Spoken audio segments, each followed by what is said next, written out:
When I first met Leary, she did not look at me. She sat on the edge of the medical cot, long fingers wrapped tightly around one knee, eyes fixed on the metal floor as if gravity itself would punish her for lifting her gaze. Her skin shimmered faintly, opalescent like moonlight trapped beneath water, and her breathing came in short, careful pulls, as though the air itself might betray her. "She doesn't speak much," the station medic whispered to me. "You don't have to stay." I stayed anyway. Leary had been found drifting in an escape pod near the Perseus trade lane. Her vessel destroyed, her people unknown. No transponder, no registry match. Just her, alone, injured and very far from home. The station authorities classified her as a temporary ward. A polite phrase that really meant someone else's problem, eventually. I was a logistics officer. Not military. Not medical. Just a human who happened to be on shift when they needed a translator presence. Someone non-threatening. Humans had a reputation for that. Apparently, we made good emotional furniture. I pulled a chair close and sat without speaking. Minutes passed. Then Leary's voice came, soft, musical and trembling. "You are not afraid." It wasn't a question. "No," I said. "Should I be?" Her shoulders rose slightly. "Others are." Shrug. "They usually are." That was the beginning. Leary learned quickly. Languages, customs, routines. But there were things she never adapted to. Bright lights, sudden movement, doors closing behind her. She flinched at confinement fields and froze entirely when alarms sounded. She never explained why. Over time, she began asking to sit with me.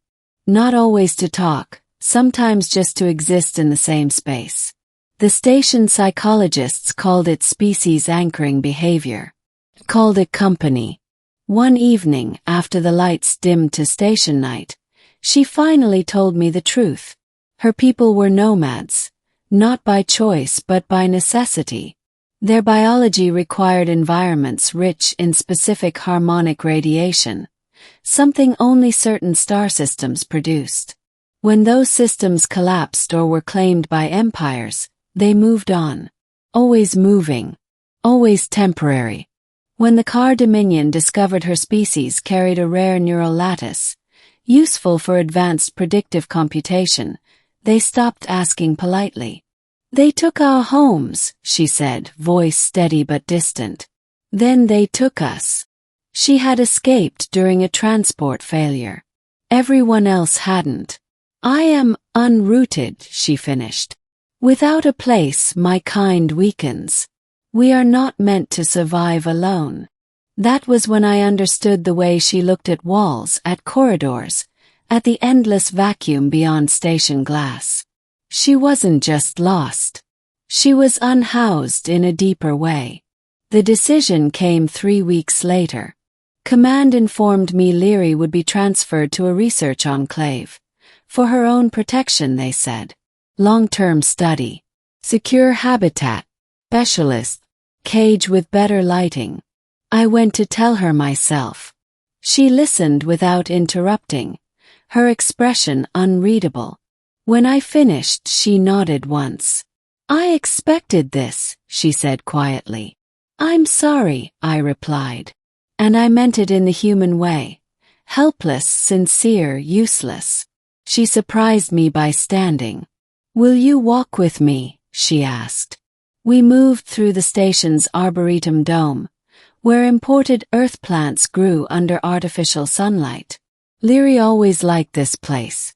She said the trees remembered stillness. She stopped beneath a tall oak and placed one hand against its bark.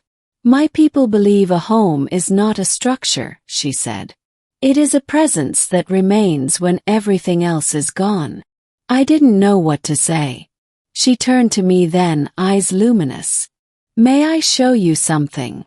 Before I could answer, she stepped closer and pressed her palm lightly to my chest. The world shifted. Not physically but perceptually. A warmth bloomed behind my eyes, and suddenly I felt her. Not her thoughts, not her memories, but her state. The constant background ache of dislocation. The exhaustion of never belonging long enough to rest. And then something else. Quiet, growing steadiness. Anchored, focused, connected. It was me. She pulled her hand away quickly, as if afraid she'd crossed a line. "I am sorry," she said. "I should not have." "No," I breathed. "It's okay." My heart was pounding. "That thing you did," I said. "What was that?" She hesitated. "My species bonds to locations or beings, capable of sustaining us emotionally and biologically. It is rare. Dangerous, sometimes." "Dangerous how?" Her gaze dropped. "If the bond is broken, we do not survive it easily." That night I couldn't sleep. The transfer shuttle arrived 2 days later. Leary stood at the docking bay, small bag at her side. Official escorts waited nearby, studiously pretending not to notice the tension humming between us. I approached, unsure what I was about to say. Before I could speak, she leaned closer and whispered, so softly I almost missed it. "You are my home now, human." My heart stopped. "I did not intend for you to hear," she added, startled. "But it is true." The words landed heavier than any declaration I'd ever heard.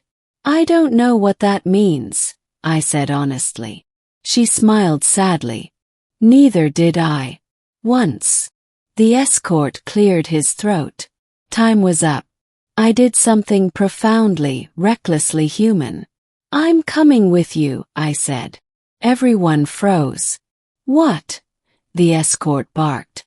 "I'm resigning," I continued, voice steady despite the chaos in my chest. "I'll file the paperwork. Whatever it takes." Leary stared at me, stunned. "You would abandon your place." I shook my head. "No. I'd redefine it." Took months. Bureaucracy. Clearances. Arguments. But humans are very good at persistence, especially when driven by love, or something dangerously close to it. The research enclave became a partnership instead. Leary wasn't a subject.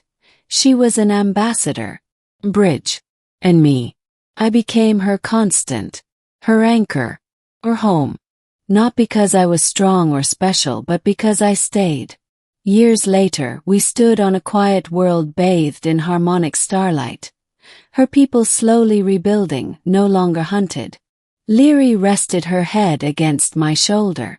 "You have given my species something priceless," she said. "What's that?"